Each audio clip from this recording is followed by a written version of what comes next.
The Beast in the Cave by H.P. Lovecraft. The horrible conclusion which had been gradually intruding itself upon my confused and reluctant mind was now an awful certainty. I was lost, completely, hopelessly lost in the vast and labyrinthine recess of the mammoth cave. Turn as I might, in no direction could my straining vision seize on any object capable of serving as a guidepost to set me on the outward path. That never more should I behold the blessed light of day, or scan the pleasant bills and dales of the beautiful world outside, my reason could no longer entertain the slightest unbelief. Hope had departed. Yet, indoctrinated as I was by a life of philosophical study, I derived no small measure of satisfaction from my unimpassioned demeanour. For although I had frequently read of the wild frenzies into which were thrown the victims of similar situations, I experienced none of these, but stood quiet as soon as I clearly realized the loss of my bearings. Nor did the thought that I had probably wandered beyond the utmost limits of an ordinary search cause me to abandon my composure even for a moment. If I must die, I reflected, then was this terrible yet majestic cavern as welcome a sepulchre as that which any churchyard might afford, a conception which carried with it more of tranquillity than of despair. Starving would prove my ultimate fate, of this I was certain. Some, I knew, had gone mad under circumstances such as these, but I felt that this end would not be mine. My disaster was the result of no fault save my own, since unknown to the guide I had separated myself from the regular party of sightseers, and, wandering for over an hour in forbidden avenues of the cave, had found myself unable to retrace the devious windings which I had pursued since forsaking my companions. Already my torch had begun to expire. Soon I would be enveloped by the total and almost palpable blackness of the bowels of the earth. As I stood in the waning, unsteady light, I idly wondered over the exact circumstances of my coming end. I remembered the accounts which I had heard of the colony of consumptives who, taking their residence in this gigantic grotto to find health from the apparently salubrious air of the underground world, with its steady, uniform temperature, pure air, and peaceful quiet, had found, instead, death in strange and ghastly form. I had seen the sad remains of their ill-made cottages as I passed them by with the party, and had wondered what unnatural influence a long sojourn in this immense and silent cavern would exert upon one as healthy and vigorous as I. Now, I grimly told myself, my opportunity for settling this point had arrived, provided that want of food should not bring me too speedy a departure from this life. As the last fitful rays of my torch faded into obscurity, I resolved to leave no stone unturned, no possible means of escape neglected, so, summoning all the powers possessed by my lungs, I set up a series of loud shoutings, in the vain hope of attracting the attention of the guide by my clamour. Yet, as I called, I believed in my heart that my cries were to no purpose, and that my voice, magnified and reflected by the numberless ramparts of the black maze about me, fell upon no ears save my own. All at once, however, my attention was fixed with a start, as I fancied that I heard the sound of soft approaching steps on the rocky floor of the cavern. Was my deliverance about to be accomplished so soon? Had, then, all my horrible apprehensions been for naught, and was the guide, having marked my unwarranted absence from the party, following my course and seeking me out in this limestone labyrinth? Whilst these joyful queries arose in my brain, I was on the point of renewing my cries, in order that my discovery might come the sooner, when in an instant my delight was turned to horror as I listened. For my ever-acute ear, now sharpened in even greater degree by the complete silence of the cave, bore to my benumbed understanding the unexpected and dreadful knowledge that these footfalls were not like those of any mortal man. In the unearthly stillness of this subterranean region, the tread of the Buddha guide would have sounded like a series of sharp and incisive blows. These impacts were soft and stealthy as the paws of some feline. Besides, when I listened carefully, I seemed to trace the falls of 4 instead of 2 feet. I was now convinced that I had by my own cries aroused and attracted some wild beast, perhaps a mountain lion which had accidentally strayed within the cave. Perhaps, I considered, The Almighty had chosen for me a swifter and more merciful death than that of hunger. Yet the instinct of self-preservation, never wholly dormant, was stirred in my breast, and though escape from the oncoming peril might but spare me for a sterner and more lingering end, I determined, nevertheless, to part with my life at as high a price as I could command. Strange as it may seem, my mind conceived of no intent on the part of the visitor save that of hostility.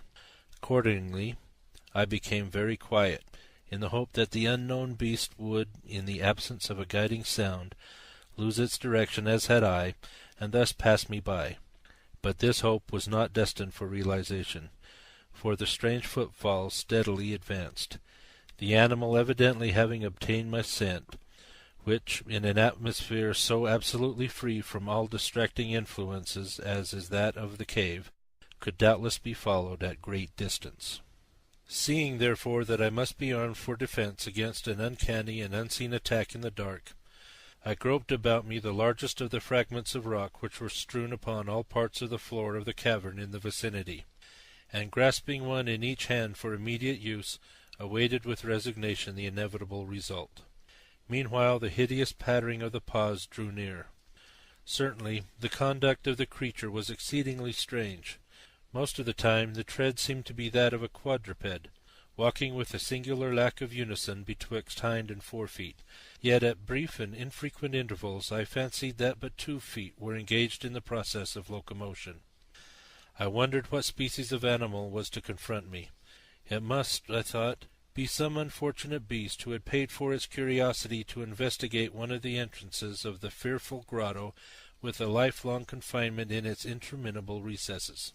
It doubtless obtained as food the eyeless fish, bats, and rats of the cave, as well as some of the ordinary fish that are wafted in at every freshet of Green River, which communicates in some occult manner with the waters of the cave.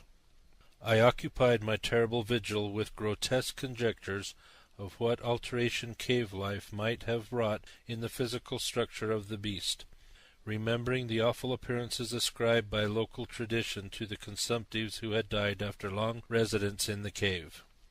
Then I remembered with a start that, even should I succeed in felling my antagonist, I should never behold its form, as my torch had long since been extinct, and I was entirely unprovided with matches. The tension on my brain now became frightful. My disordered fancy conjured up hideous and fearsome shapes from the sinister darkness that surrounded me, and that actually seemed to press upon my body. Nearer, nearer, the dreadful footfalls approached. It seemed that I must give vent to a piercing scream, yet I had been sufficiently irresolute to attempt such a thing. My voice could scarce have responded. I was petrified, rooted to the spot. I doubted if my right arm would allow me to hurl its missile at the oncoming thing when the crucial moment should arrive.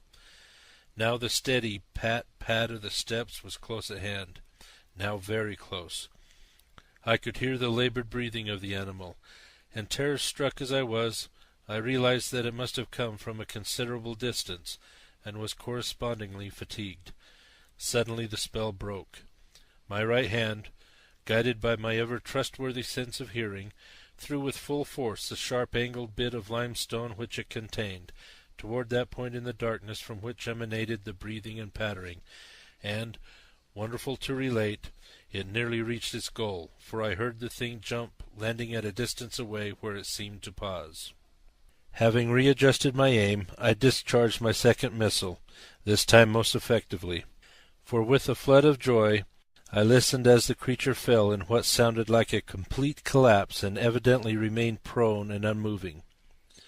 Almost overpowered by the great relief which rushed over me, I reeled back against the wall. The breathing continued, in heavy, gasping inhalation and expirations, whence I realized that I had no more than wounded the creature. Now all desire to examine the thing ceased. Alas, something allied to groundless superstitious fear had entered my brain, and I did not approach the body, nor did I continue to cast stones at it in order to complete the extinction of its life. Instead, I ran at full speed in what was, as nearly as I could estimate in my frenzied condition, the direction from which I had come. Suddenly I heard a sound, or rather a regular succession of sounds.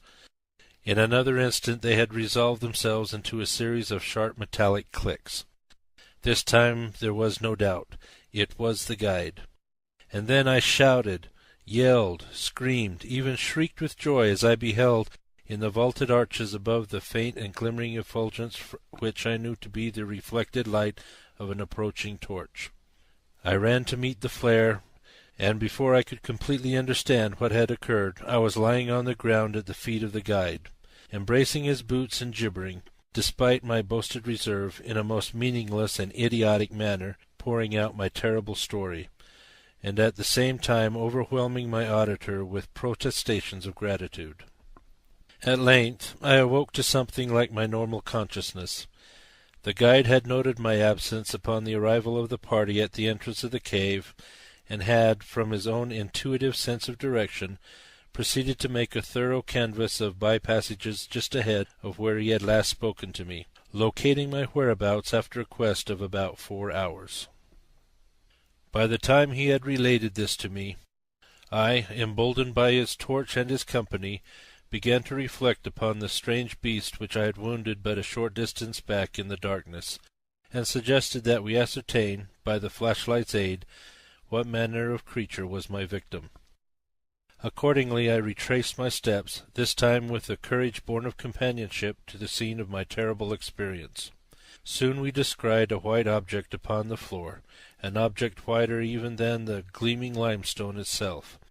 Cautiously advancing, we gave vent to a simultaneous ejaculation of wonderment, for of all the unnatural monsters either of us have had in our lifetimes beheld, this was in surpassing degree the strangest. It appeared to be an anthropoid ape of large proportions, escaped perhaps from some itinerant menagerie.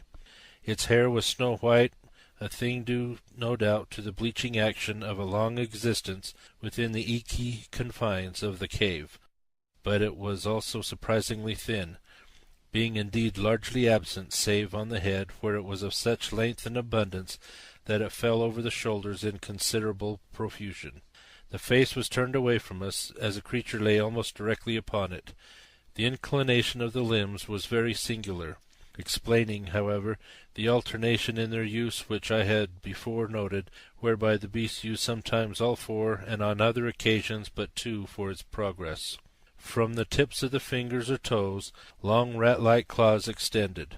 The hands or feet were not prehensile, a fact which I ascribed to that long residence in the cave which, as I before mentioned, seemed evident from the all-pervading and almost unearthly whiteness so characteristic of the whole anatomy. No tail seemed to be present. The respiration had now grown very feeble, and the guide had drawn his pistol with the evident intent of dispatching the creature, when a sudden sound emitted by the latter caused the weapon to fall unused. The sound was of a nature difficult to describe. It was not like the normal note of any known species of simian. I wonder if this unnatural quality were not the result of a long-continued and complete silence, broken by the sensations produced by the advent of the light, a thing which the beast could not have seen since its first entrance into the cave. The sound, which I might feebly attempt to classify as a kind of deep-toned chattering, was faintly continued. All at once a fleeting spasm of energy seemed to pass through the frame of the beast. The paws went through a convulsive motion, and the limbs contracted. With a jerk, the white body rolled over so that its face was turned in our direction. For a moment I was so struck with horror at the eyes thus revealed that I noted nothing else. They were black, those eyes, deep jetty black, in hideous contrast to the snow-white hair and flesh. Like those of other cave denizens, they were deeply sunken in their orbits, and were entirely destitute of iris. As I looked more closely, I saw that they were set in a face less prognathous than that of the average ape, and infinitely less hairy. The nose was quite distinct. As we gazed upon the uncanny sight presented to our vision, the thick lips opened, and several sounds issued from them, after which the thing relaxed in death. The guide clutched my coat-sleeve and trembled so violently that the light shook fitfully, casting weird moving shadows on the walls. I made no motion, but stood rigidly still, my horrified eyes fixed upon the floor ahead. The fear left, and wonder, awe, compassion, and reverence succeeded in its place, for the sounds uttered by the stricken figure that lay stretched out on the limestone had told us the awesome truth. The creature I had killed, the strange beast of the unfathomed cave, was, or had at one time been, a man. End of The Beast in the Cave by H.P. Lovecraft.